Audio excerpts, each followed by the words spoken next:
আরে কি হয়েছে? তোমার এ মাসের টাকা পাইনি। দেখুন, ফালতু কথা বলবেন না। 5 দিন আগে তো থুতু লাগি টাকাটা গুনে নিয়েছেন। হ্যাঁ, আমার সামনে তো দিল। এই তুই চুপ কথা, যেখানে গিয়ে বসবি সেখানে চলে যা হরেকৃষ্ণ। গিয়েছিলাম, জল আসছে না। ঠিক আছে ঠিক আছে, নিজের জায়গায় গিয়ে বস, ধোয়ার আগে জল চলে আসবে। শালা হাড় কিপটে। বলছিলাম কি, অনেকক্ষণ থেকে দাঁড়িয়ে আছি, আমারটা একটু ধরবেন প্লিজ। আপনার আবার কি ধরবো? এ মাসের টাকাটা। ও হ্যাঁ, দিন। ইস, হরে কৃষ্ণ, এই টাকাগুলোর একই অবস্থা করেছেন। খুব যত্নে রাখি তো, আমার তো পকেট মারের ভয়, তাই আন্ডার প্যান্টের তলায় টাকা রেখে। তাই বলে ওর মধ্যে হরে কৃষ্ণ, এরপর ওখানে রাখলে আপনাকে ওখানে ঢুকিয়ে দেবো। कहा हो माल बाबू, काहे बुलाए बे हमको? না মানে হরে কৃষ্ণ, আমি বলতে হয় কি, যদি আপনি একটু কম পানি খরচ করেন তো। ससुर के नाती हमका पैसा कम देते हैं ना। जितना पैसा देते हैं उतना ही खर्चा करेंगे, ठीक, ठीक। समझे? ঠিক। হরে Krishna.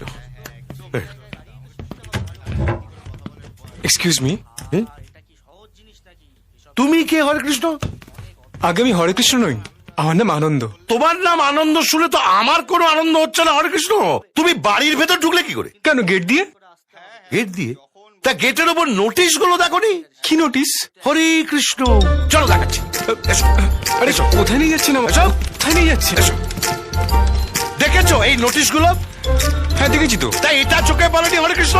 No admission without permission, বিনা অনুমতিতে প্রবেশ নিষেধ, ইংরেজি বাংলা দুটোতেই লেখা আছে। সরি, এটাই দেখা হয়নি। বাইরে থাকা হরে কৃষ্ণ।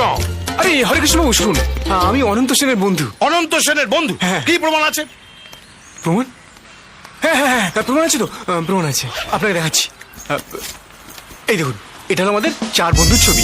এটা অনন্ত সেন, এটা রাজশঙ্কর ঢোল, এটা আমি, আর এটা হলো সুজয়। টুপি পরা বাচ্চাদের ছবি দেখে আমায় টুপি পড়াচ্ছ হরে কৃষ্ণ? আপনাকে টুপি পড়াবো কেন? আপনি একটা কাজ করুন, অনন্ত সেনকে ডাকুন, প্রমাণ পেয়ে যাবেন। ঠিক আছে, আপাতত মেনে নিলাম, কিন্তু তুমি ওর কাছে কেন লাট খেতে এসছো হরে কৃষ্ণ? লাট খেতে যাবো কেন? আমি ইন্টারভিউ দিতে এসেছি, চাকরি পেয়ে গেলে ওর সঙ্গে থাকবো। হ্যাঁ, তোমরা দুজনে এক ঘরে থাকবে? তাহলে তো অনন্তর সঙ্গে কথা বলতে হবে। সে আপনি বলুন, কিন্তু ওকে একটু ডেকে দিন না। তোমার মালবাজারের বন্ধু এখন ঘরে নেই হরে কৃষ্ণ। কোথায় গেছে বলুন তো? তখন থেকে ফোন করছি, ফোন ধরছে না। কেন ধরছে না সেটা এলেই ওকে জিজ্ঞেস করে নিও। আর হ্যাঁ, তোমার বন্ধু না আসা পর্যন্ত তুমি গেটের বাইরেই দাঁড়িয়ে থাকো হরে কৃষ্ণ। কিন্তু হরে কৃষ্ণ বাবু, আউট আউট আউট।